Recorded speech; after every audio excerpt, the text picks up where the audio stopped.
1번 문제입니다. 다음 자료를 이용하여 2022년도 단기의 세무의 재고자산 감모 손실을 구하시오라고 되어 있습니다. 여러분, 감모 손실이 어떤 건지 알고 있죠?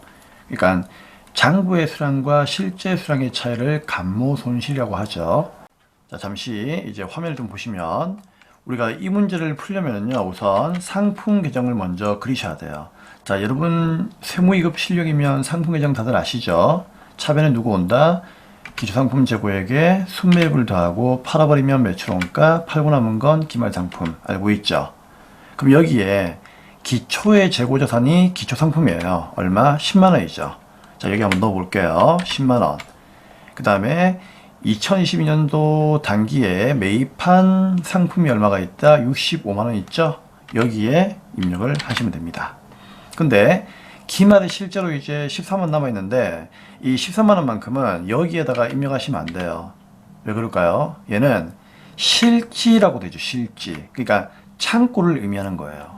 근데 이 계정은 장부이기 때문에 여기다가 13만원 넣으시면 안 돼요. 그럼 어떻게 해야 되느냐? 매출원가를 구해야 돼요. 그쵸? 왜? 기말 상품의 장부의 금액은 여기 나와 있지 않습니다. 얘는 실지예요. 그럼 쌤, 얘가 안 나와 있으니까 매출원가를 구해야 되겠네요. 맞아요. 매출원가만 구하면 얘를 알 수가 있죠. 어차피 차변 더해서 이거 빼면 이거 나오니까. 그쵸? 근데 여기 보니까 이 매출원가를 구할 수 있는 힌트가 나와 있어요. 어떻게 나와 있느냐? 2022년도 매출액이 80만원이고 매출 총이익률이 25%예요. 그쵸? 이게 힌트예요. 쌤, 이게 왜 힌트입니까? 잘 봐요. 매출액 80만원은 무엇을 의미하는 거죠? 우리가 흔히 말하는 매출액은 순매출액이잖아요. 순매출액은 원가에다가 이익을 더한 거예요. 그 원가가 바로 매출원가잖아요. 그러면 이 매출원가에다가 이익을 더한 게 매출액이에요. 맞죠? 근데 매출 총이익률이 나와 있는데 이건 뭘까요? 매출 총이익률은 이 매출액 80만원이 전체가 100%라면, 자 보세요. 100%라면 그 중에서 이 이익률은 이 100% 중에서 25%를 차지한다, 이래 보는 거예요. 그래서 매출 총이익률이 뭔가 하면은 매출액에서 이익이 차지하는 비율이에요. 그럼 이 100% 중에서 이익이 차지하는 비율이 25%니까 당연히 매출원가는 몇 프로예요? 나머지 75%겠죠. 그럼 이 말은 매출액이 80만원이라면 매출원가는 80에 75%니까 계산기로 한번 두드려 보세요. 80만원 곱하기 0.75. 그러면 60만원이라는 얘기예요. 그럼 나머지 얼마? 20만원이 자연스럽게 매출 총이익이 되는 거죠. 그럼 여러분, 결국은 여기 있는 이 60만원이 바로 뭐다? 매출 원가라는 뜻입니다. 아시겠어요? 그러면 기말상품 재고액은 얼마일까요? 당연히 여기에서 이거 두 개 단 75만원에서 60을 빼면 되겠죠. 얼마? 15만원이에요. 이 15만원이 기말상품 재고액의 장부가액이에요. 장부가액. 이해되겠죠? 그럼 장부에 15만원 되겠으니까 당연히 창고에도 실제로 얼마가 있어야 된다? 15만원 있어야 되는데 창고에는 13만원 밖에 없는 거예요. 창고에는. 그쵸? 그래서 어때요? 차이가. 장부가액보다 2만원만큼이 하락했죠. 그게 2번이다, 그 얘기예요. 그래서 정답은 2번이 되는 겁니다. 이해할 수 있겠습니까? 그래서 여러분들 전체 매출액에서 차지하는 이익의 비율을 매출 총이익률이라고 하고요. 그럼 얘는 뭐예요? 매출 원가율이다, 이렇게 이야기를 하는 거예요. 그래서 이런 의미를 아셔야만 이 문제를 풀 수가 있는 겁니다. 여기 있는 이 문구는 신경 쓰지 마세요. 어차피 뭐 기말 재고의 판매 가격은 당연히 원가 이상이니까. 예, 그런 건 신경 쓰지 마시고요. 자, 됐습니다. 자, 2번이 정답이고 이제 다음 문제 풀어보도록 하겠습니다. 네, 2번 문제 보겠습니다. 다음 중 부채에 관한 설명으로 옳은 것은 무엇입니까? 자, 부채 갚을 거죠. 1번 보겠습니다. 부채는 보고기간 종료일 언제입니까? 12월 31일이죠. 자, 결산일을 얘기하는 겁니다. 자, 이날로부터 1년 이내에 만기가 도래하는지에 따라서 유동부채와 비유동부채로 분류한다. 정말 옳은 말이죠. 정답은 1번입니다. 야, 답이 바로 나왔네요. 자, 그러면 2번, 3번, 4번이 왜 틀렸는지 볼게요. 2번, 정상적인 영업주기. 자, 우리 제조업 기준에서 정상적인 영업주기는요, 언제부터입니까? 주문받은 제품을 만들어서, 그쵸? 그 다음에 판매하기까지의 그 기간을 정상적인 영업주기라고 하죠. 보통 이런 이제 영업주기는 1년 이내가 일반적이에요. 그런데 예외적으로 1년을 넘어가는 경우도 있습니다. 어떤 경우죠? 뭐 조선업이나 건설업 같은 경우에는 제품 만들어서 판매하기까지의 기간이 뭐 2년, 3년 걸릴 수도 있거든요. 그러면 2년이면은요, 그 2년도 정상적인 영업주기를 본다는 얘기예요. 근데 일반적으로 이제 문제 풀 때는 그냥 1년 이내라고 생각하세요. 아시겠죠? 자, 그러면 1년 이내에 소멸할 것으로 예상되는 매입 채무와, 맞죠? 미지급 비용은 당연히 1년 이내에 소멸하는 거니까 유동부채예요, 비유동부채예요? 유동부채겠죠? 맞죠? 근데 얘들이 있잖아요. 보호기간 종료일부터 언제입니까? 12월 말일이죠? 1년 이내에 결제가 되지 않았대요. 그러면 비유동부채로 분류하느냐? 그건 아니에요. 그냥 유동부채로 가만히 놔두어라, 그 뜻이에요. 이유가 뭔데요? 얘들은 원래 뭐다? 유동부채였어요. 원래 얘들은 태생 유동부채예요. 근데 내가 지금 현재 돈이 없으니까 계속 못 갚아주고 뭡니까? 피해 다니는 거야. 이런 경우가 1년 이내에 결제가 되지 않는 경우죠. 맞죠? 그러면 그렇다고 해서 얘들이 비유동부채가 되느냐? 아니죠. 원래 약정에는 유동부채였기 때문에 회계에서도 뭐다? 그냥 그대로 뭐다? 유동부채로 봐라, 그 얘기예요. 그렇죠? 그래서 자, 이런 경우는 어떻습니까? 1년 이내에 결제가 되지 않더라도 원래 유동이니까 유동부채로 그냥 계속 분류하더라, 그 얘기예요. 아시겠죠? 뭐 서류상으로 기간을 늘리기로 하자 이런 약정이 없다면요, 그냥 유동부채예요. 자, 그다음 3번. 미지급금은 일반적인 상거래, 장사에서 발생한 지급길이 도래한 확정 채무를 말한다. 아니죠. 미지급금은 장사와 관련이 있는 게 아니죠. 그래서 일반적인 상거래에서 발생한 게 아닙니다. 장사에서 발생한 게 아니에요. 장사 외에서, 일반적인 상거래 이외에서 일어나는 채무입니다. 4번. 부채의 채무액이 현재 시점에서 반드시 확정되어 있어야 한다? 아니죠. 부채는 확정되지 않아도 부채로 설정할 수 있는 경우가 있습니다. 그런 경우가 어떤 경우입니까? 퇴직급여 충당부채와 같은 충당부채이죠. 우리 퇴직급여 충당부채는 직원들의 퇴직금을 어떻게 합니까? 그렇죠. 어떤 추계액에 의해 가지고 부채를 잡는 거죠. 그래서 추정이 허용됩니다.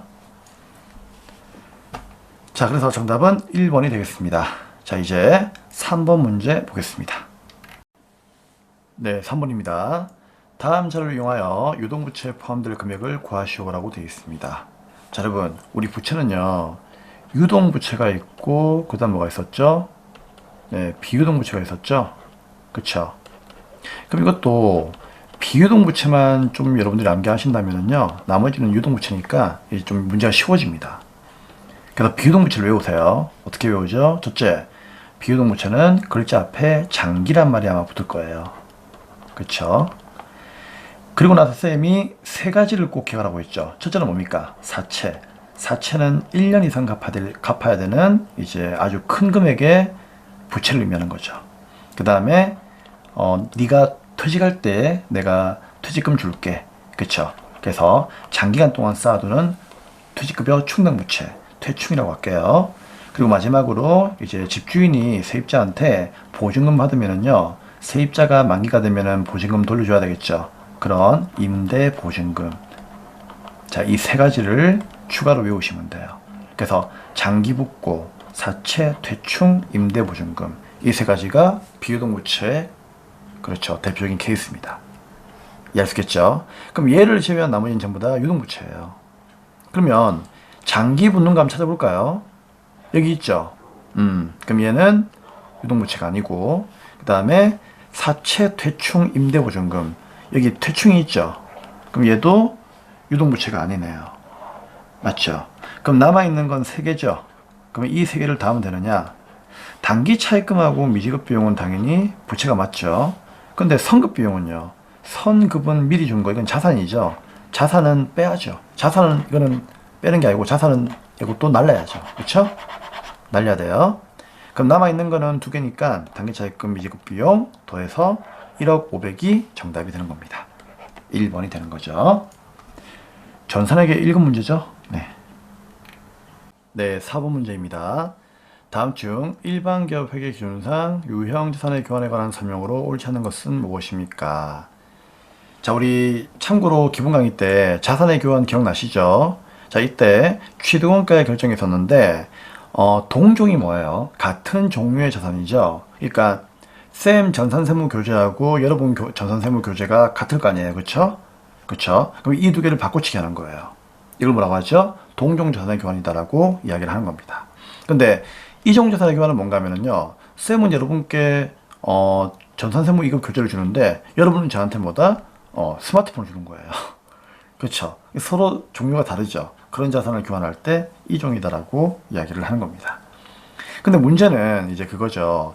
나한테 들어오는, 그러면 이제 교환으로 인해 가지고 나한테 들어오는 자산이 있을 거 아니에요. 새로운 자산. 그럼 얘의 취득원가는 어떻게 결정할 거냐, 이제 그 얘기인데, 우리 기준서에서는 같은 자산끼리 교환한다면은 내가 원래 주었던 그 자산의 장부에 가입으로 하고, 즉 이 말은 원래 금액으로 하라는 얘기예요.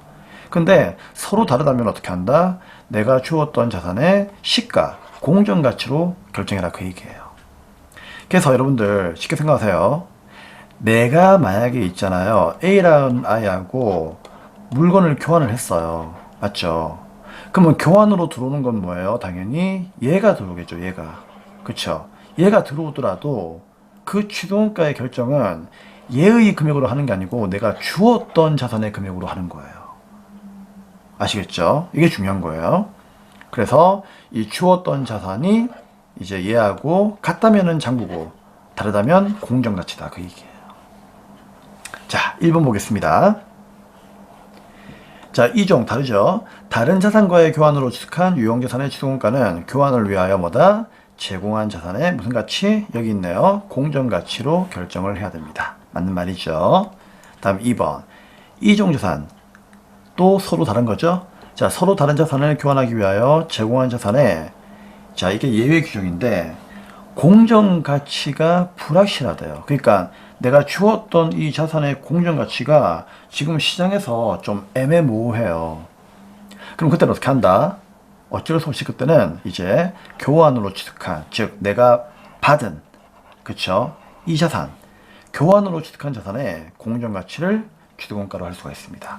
왜 그런가 하면은요, 내가 주었던 자산의 공정가치를 알아야 되는데 걔가 불확실하니까, 걔도 내가 주었던 자산의 공정가치하고 그리고 나한테 들어오는 자산의 공정가치가 같으니까 내가 교환을 했을 거 아니에요. 그쵸? 그러니까 그때는 뭐다? 어쩔 수 없이 취득한 자산의 공정가치를 원가로 할 수가 있다, 그 얘기예요. 조금 예외적인 경우라고 보시면 될 것 같습니다. 자, 3번. 자산의 교환에 현금 수수액이 있는 경우에는 현금 수수액을 반영하여 취득원가를 결정합니다. 당연한 거죠.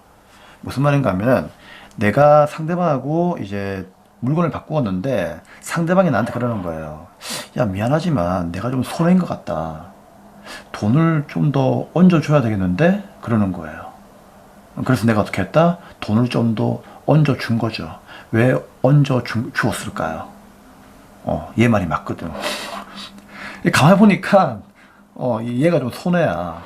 그래서 내가 어떻게 했다? 미안해가지고 돈을 좀 더 얹어준 거죠. 그러면은 내가 받은 이 취득원가는 어떻게 결정해야 된다? 물론 그렇죠. 요 금액에다가 플러스 돈을 준 것까지, 그렇죠? 돈을 준 것도 반영을 해가지고 취득원가를 결정해야 되겠죠. 당연한 거예요. 그래서 옳지 않은 것은 몇 번이다? 네, 4번이 되는 거죠. 왜? 유형자산의 공유가치는요, 감정평가액이 아니고 시가로 결정을 하시면 됩니다. 아시겠죠? 감정평가액으로 여러분들 측정하는 거는요, 뭔가 하면은 그 기본 강의 때 혹시 그런 문제 본 적 있었죠? 아니면 기출문제에서 그 재평가, 결산때 되면은요, 결산되면은 유형자산을 재평가거든요. 그럼 재평가할 때 재평가 차익, 재평가 차손 이런 거 나오거든요. 이게 감정평가액 가지고, 그렇죠, 평가하는 거예요. 그래서 교환하고는 관계가 없습니다. 자, 좀 설명이 길었지만 이해를 했으면 좋겠습니다. 이제 5번 문제 보도록 하겠습니다. 네, 5번 문제입니다. 다음 중 재무제표의 기본 가정이 아닌 것은 무엇입니까? 우리 개념 체계에서 기본 가정에 대한 이야기를 공부한 적이 있었죠. 자, 기본 가정에는 세 가지가 있는데 이건 어쩔 수 없습니다. 외우셔야 됩니다. 기업 실체의 가정, 계속기업의 가정, 기관별 보고의 가정. 정답은 3번이 되겠습니다. 자, 내용은 맞는 내용이니까 전부 다 한번 읽어보시고요. 기업 실체의 가정은 뭐예요? 말 그대로 기업 자체에서 일어나는 거래에 대해서만 보고해라 그 얘기죠.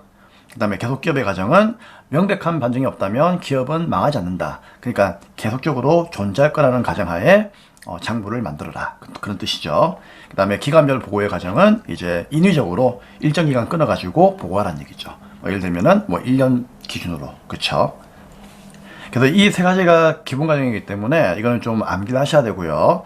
자, 발생주의 가정은 뭐예요? 이거는 재무제표의 기본 가정이 아니라 그냥 손익계산서의 작성 원칙이죠. 그렇기 때문에 그렇게만 여러분들이 알고 계시면 되겠습니다. 자, 다음 이제 6번 문제 보도록 하겠습니다. 자, 6번 문제부터는 원가회계인데요. 원가회계는 잠시 암기사항을 보고 그 다음에 문제를 풀어보도록 하겠습니다. 화면을 보도록 하겠습니다. 네, 원가회계 문제를 풀기 앞서 원가회계 이론 간단하게 암기하고 그 다음에 문제를 풀도록 하겠습니다. 정말 중요한 내용이죠. 자, 첫 번째, 원가는 발생 형태에 따라서 재료비, 농업이 제조경비로 나누고 있습니다. 두 번째, 원가는 다시 추적 가능성에 따라서 추적할 수 있으면 직접비, 추적할 수 없으면 간접비라고 하는 원가로 다시 분류가 되고 있고요. 그 다음에 원가는 행태에 따라서 고정비와 변동비로 나누고 있습니다. 다음 이제 기초원가에 대해서 물어보는 문제가 많이 나오는데, 자, 기초원가는 두 가지가 있죠. 직접 재료비하고 직접 농업비. 이렇게 암기하시면 되고, 그 다음에 가공원가에 대해서도 물어보는데, 가공원가란 직접 재료비를 제외한 나머지 원가죠. 그러니까 직접 재료비를 제품으로 가공시켜주는 원가를 가공원가라고 해요. 그래서 제품으로 전환시킨다라고 해가지고 전환원가다라고도 이렇게 불러줍니다. 그래서 이 전환원가는 결국은 직접 재료비를 제외한 나머지 원가니까 원가에서 직접 재료비를 빼면은요, 남는 거는 직접 농업비, 그 다음에 제조간접비가 있기 때문에 직접 농업비 플러스 제조간접비 이렇게 기억을 하시면 되겠습니다. 그리고 문제에서는 기초원가와 가공원가 둘 다 속하는 것은 무엇인가를 물어보는 문제가 가끔씩 나오는데, 그때는 직접 농업비가 있다 라고 이야기를 하시면 되겠습니다. 자, 그다음에 이제 의사결정을 할 때 이제 매물원가하고 기여원가에 대해서 개념을 물어보는데, 자, 매물원가는 의사결정에 전혀 영향을 주지 않는 원가죠. 꼭 기억하셔야 됩니다. 그래서 의사결정에 전혀 영향을 주지 않는다는 얘기는 과거에 이미 발생한 원가예요. 그러니까 과거에 이미 발생했기 때문에 현재 의사결정을 할 때는요, 전혀 영향을 주지 않는다는 얘기죠. 꼭 기억하시고요. 그 다음에 기여원가는 최선의 선택을 위해서 포기한 다른 원가 중에서 가치가 가장 높은 원가를 의미합니다. 그렇죠? 그 다음에 마지막으로 고정비와 변동비에 대해서 이제 요 두 가지의 그래프의 모양을 물어보는데, 먼저 변동비부터 보겠습니다. 자, 변동비는요, 생산량이 오른쪽으로 갈수록 증가하는 거죠. 그러면 생산량이 증가하면은 총 원가가 증가합니다. 그렇죠? 하지만 요거는요, 단가는 일정합니다. 알고 있죠?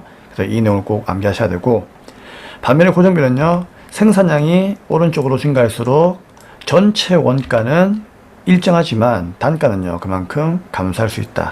기억나시죠? 같이 암기를 하셔야 됩니다.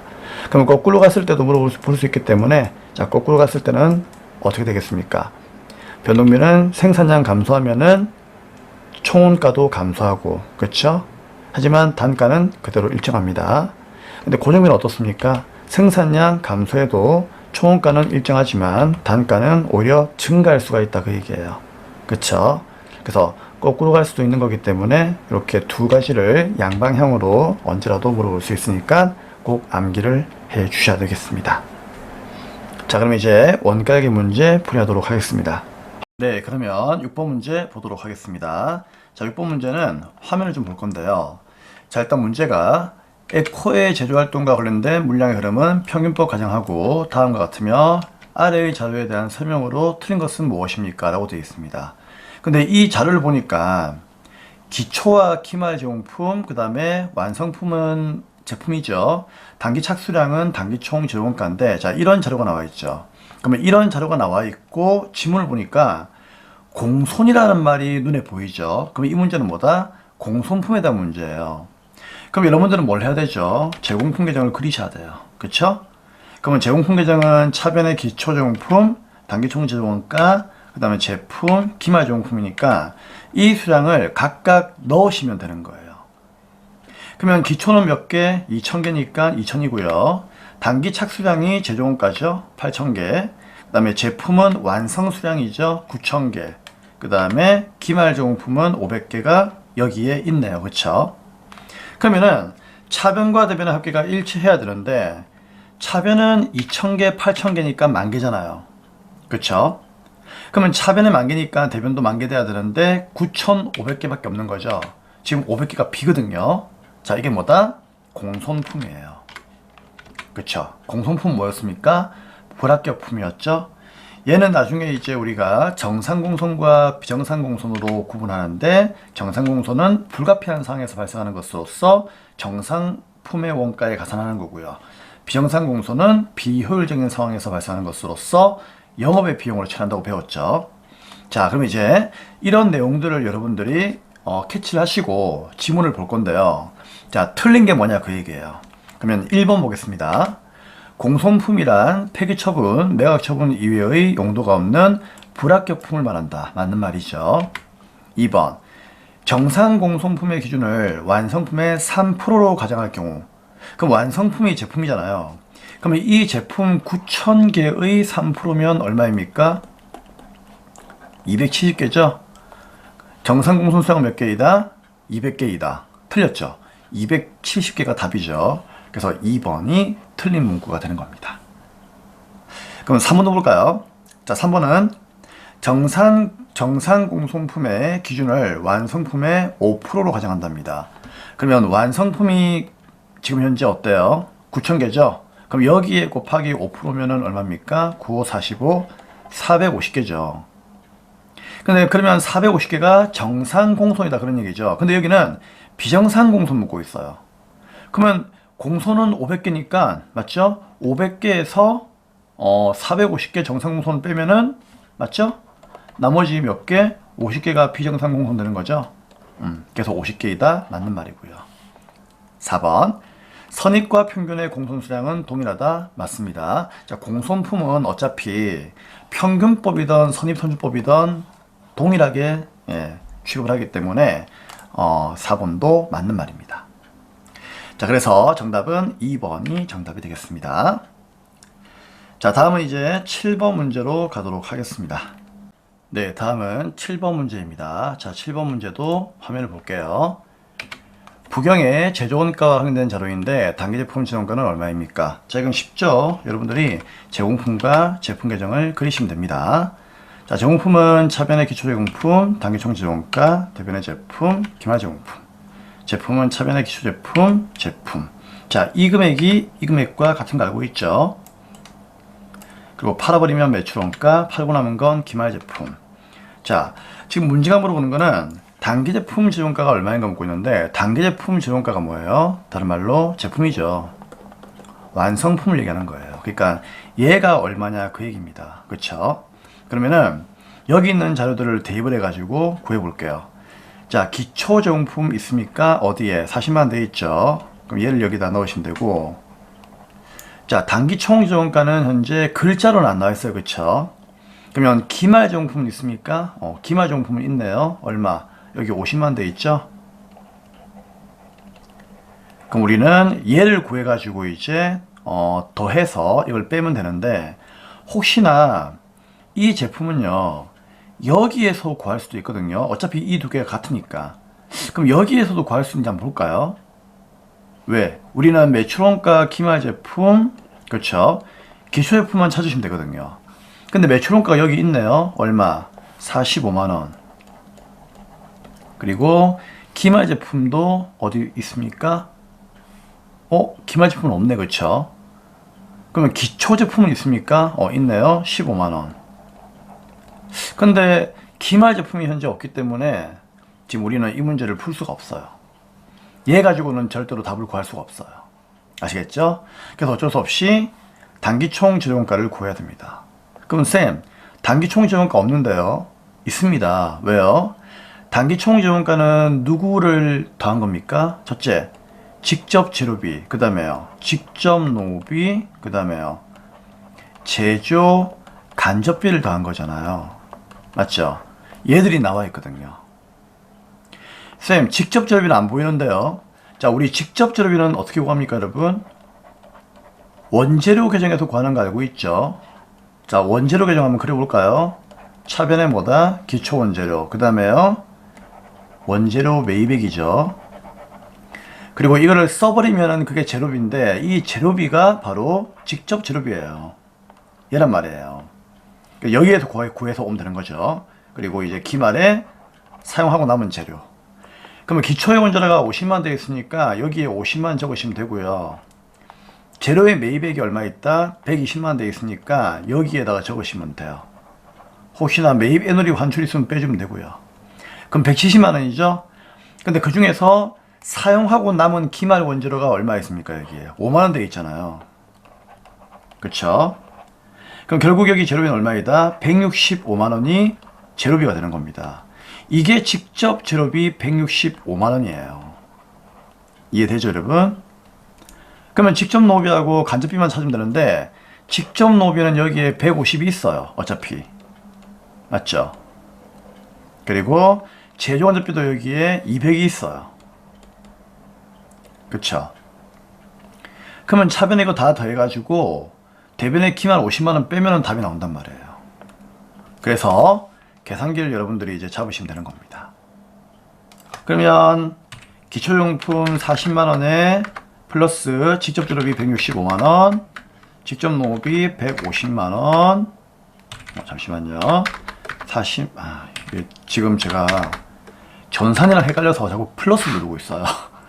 자, 그 다음에 직접 재료비 165만원, 직접 농업비 150만원, 재료비 200만원 더하니까 차변에 555만원 나와요. 여기에서 50만원 빼면 돼요. 기말용품 마이너스 50만원. 그럼 얼마 나온다? 505만원 나와요.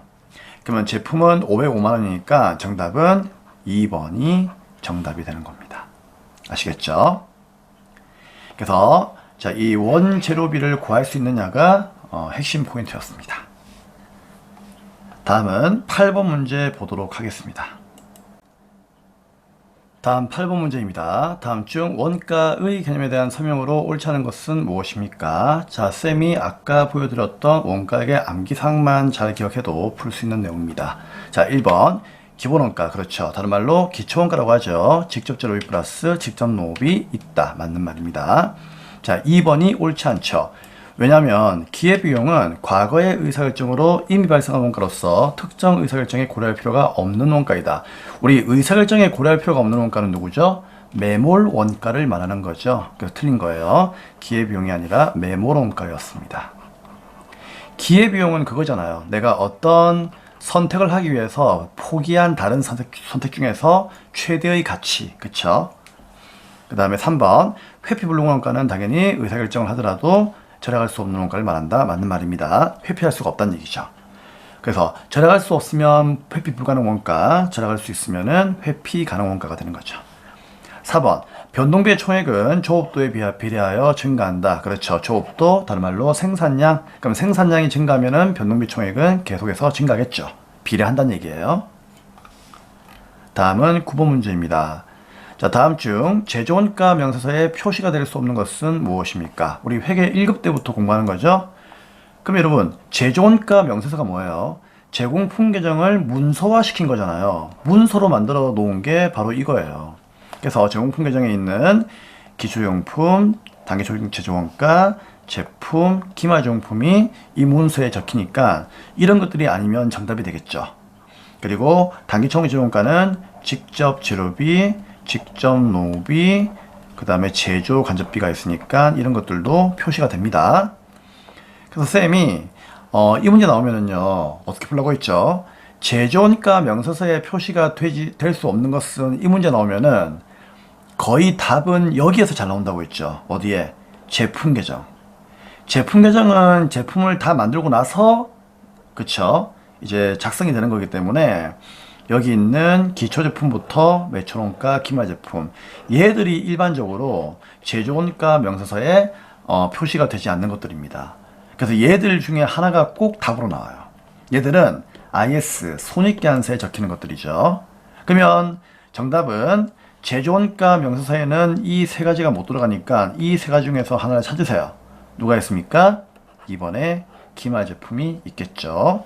자, 나머지는 전부 다 그렇죠. 정품 계정에 들어갑니다. 다음 10번. 자, 다음은 원가 배부에 관한 내용입니다. 무엇에 대한 설명입니까? 보조 부문들 간의 배부 순서를 정한 다음 그 배부 순서에 따라서 보조 부문의 원가를 배부하는 방법을 말한다. 우선순위로 특정 보조 부문 원가가 다른 보조 부문에 배분된 후에는 다시 역으로 배분을 고려하지는 않는다. 자, 우리 부문별 원가 계산에서 배부 순서를 정한 것은 뭐가 있었죠? 바로 단계 배부법이 있었죠? 그래서 필기 내용을 잘 한번 확인해 보시면 되겠습니다. 정답은 4번이 되겠습니다. 자, 다음은 11번 문제인데요. 자, 11번 문제부터는 이제 세무회계 이론 문제가 나오겠습니다. 11번 문제 보겠습니다. 다음 중 부가지세법상 업종별 사업장에 관한 설명으로 옳지 않은 것은 무엇입니까? 업종별 사업장, 전산회계 1급 때부터 많이 나온다라고 쌤이 강조를 했죠. 1번 볼게요. 자, 부동산 임대업 나왔네요. 우리 부동산 매매업은 개인의 경우에는 이제 업무를 총괄한 장소였고, 그쵸? 그 다음에 법인의 경우에는 부동산이 아니라 그 법인의 등기부상의 소지지라고 했죠. 근데 부동산 임대업은 매매업하고 헷갈리면 안 돼요. 임대업은요, 무조건 그 부동산의 등기부상의 소재지입니다. 맞는 말이죠. 2번, 제조업, 뭐 하는 곳이에요? 그렇죠. 제품을 만드는 곳이죠.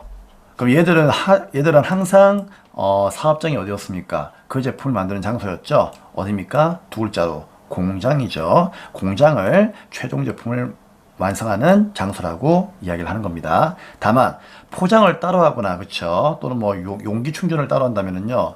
그런 경우는 그런 경우는 이제 사업장을 보지 않습니다. 그래서 제품을 무조건 만드는 장소가 그렇죠. 사업장이 되는 것이다.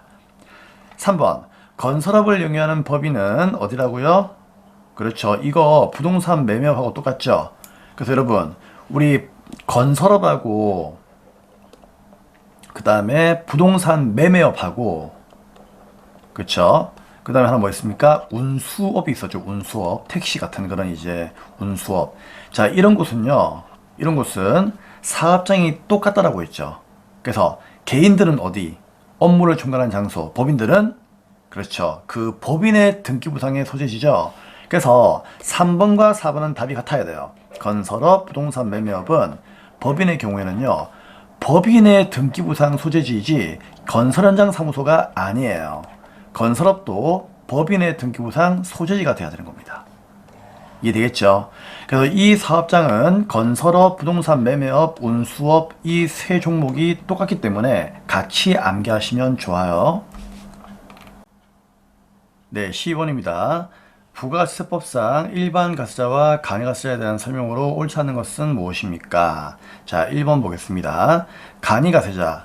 여러분, 간이가세자가 어떤 사업자입니까? 직전 연도의 공급대가가 8천만 원, 그쵸? 미만인 개인 사업자죠? 그쵸? 근데 이 간이가세 사업자는 크게 둘로 나눕니다. 첫째는 뭐가 있죠?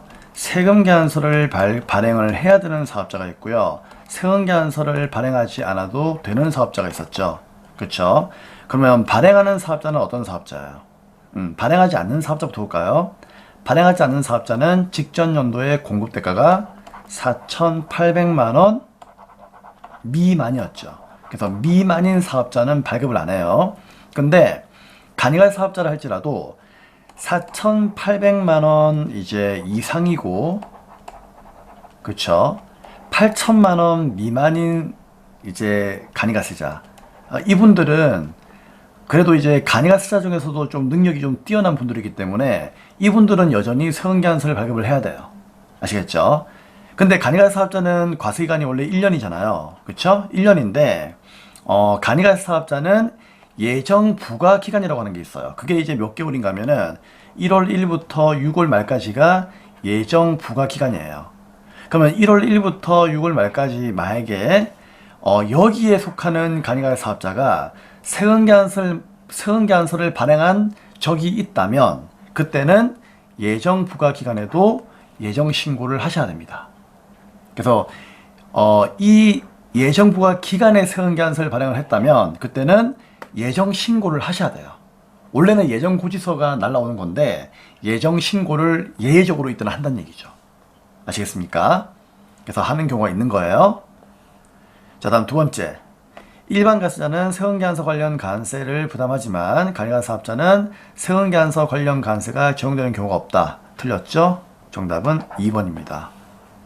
이제는 간이가 사업자도 세금계산서를 발급을 해야 되는 구간이 있기 때문에 당연히 이 의무를 이행을 해야 되겠죠. 근데 이 의무를 이행하지 않았는데 가산세가 없다면은 얘네들은 계속 세금계산서를 발급 안 할 거 아니에요. 그쵸? 그건 논리적으로 맞지가 않는 거죠. 그래서 간이가 사업자라도 세금계산서 관련 가산세가 적용이 되는 겁니다. 그 다음에 이제 3번. 일반 가게 사업자는 법정 요건이 충족되는 경우 면세 농산물에 대한 의제 매입세 공제 특례가 적용될 수가 있으나 간이 가게 사업자는 이제부터 의제 매입세 공제 안 됩니다. 아시겠죠? 아주 중요한 내용이죠. 네, 별표.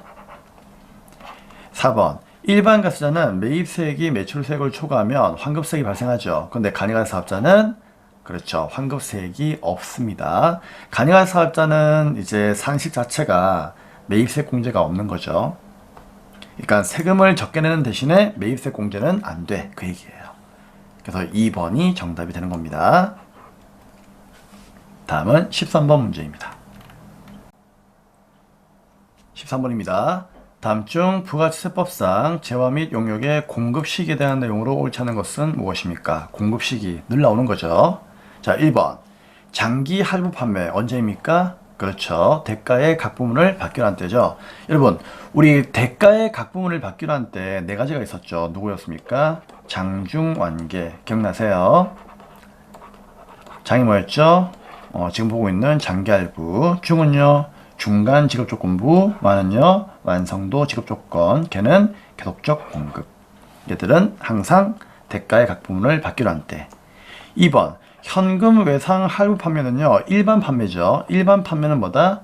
재화가 인도되거나 이용 가능한 때. 맞는 말이죠. 자, 이때 이 할부는 아무런 말이 없으면 단기 할부 정도로 생각하시면 되고요. 3번. 완성도 기준 지급 조건. 방금 얘기했잖아요. 장중 완계. 이 완이 완성도 기준 지급 조건부인데 1번에 있는 얘하고 똑같이 대가의 각 부분을 받기로 한 때입니다. 근데 얘는 완성되어서 사용 소비되는 때라고 되어 있죠. 틀렸습니다. 그렇죠? 각 부분의 대가를 받기로 한 때예요. 정답은 3번이네요. 자, 임대 보증금 등에 대한 간주 임대료. 이거는 언제이죠? 그렇죠. 쌤 이거는 실무할 때 얘기했죠. 예정 신고 기간 또는 과세 기간의 종료일. 그러니까 예정 신고는 1기 예정, 2기 예정을 말하는 거고요. 과세 기간 종료일은 1기 확정. 맞죠? 2기 확정을 얘기하는 거예요. 그러니까 확정 신고를 우리 세법에서는요. 과세기간 종료일이라고 이렇게 표현을 해요. 아시겠죠? 그래서 매월 매기 말에 맞죠? 예정이면은 1기 예정이면 1, 2, 3이니까 3월 말일날 1기 확정이면 4, 5, 6이니까 6월 말일날이 공고 시기가 되는 겁니다. 정답은 3번이고요. 자, 이제 14번과 15번은 소득세죠. 자, 소득세는 너무나 외울 게 많으니까 그냥 찍으세요. 아시겠죠? 대신에 설명은 간단하게 해드리겠습니다. 자, 다음 중 소득세법상 기타 소득이 아닌 것은 무엇입니까? 기타 소득하면 생각나는 게 로또, 그쵸? 그 외에도 여러가지 일시적으로 발생하는 그런 소득들이 바로 기타 소득입니다. 자, 1번 보겠습니다. 종교 관련 종사자가 해당 과세기간에 받은 금액은 기타 소득입니다. 아시겠죠? 종교 관련 종사자 기억하시고요. 2번 연금 계좌의 운영 실적에 따라서 증가된 금액. 이거는 이제 연금 소득에 해당되는 거예요. 아시겠죠? 정답은 2번이 되겠습니다. 3번 계약의 위반, 해약으로 인하여 받는 손해배상금과 법정 이자도 일시적으로 생기는 거기 때문에 이것도 뭐다? 기타 소득이 되는 거고요. 4번 공익사업과 관련하여 지역권, 지상권의 설정, 대여로 인한 소득도 일시적이기 때문에 기타 소득이 되는 겁니다.